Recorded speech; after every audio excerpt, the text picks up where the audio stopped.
Let's say you're working with a battery-powered set that includes a unit, a battery, and a charger. Previously, you had to register each item individually, which took extra time and effort. Now, when these items are shipped together as a set, their relationship is clearly displayed in the Product Info and Actions section. Need to make a change? No problem. To remove an item from the set, click the Delete Relation button next to it.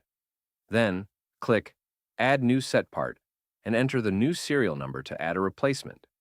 If the item you're trying to add is already part of another set, the system will let you know, but you can still proceed if needed. Once everything looks good, you can go ahead and register the set. And here's the best part.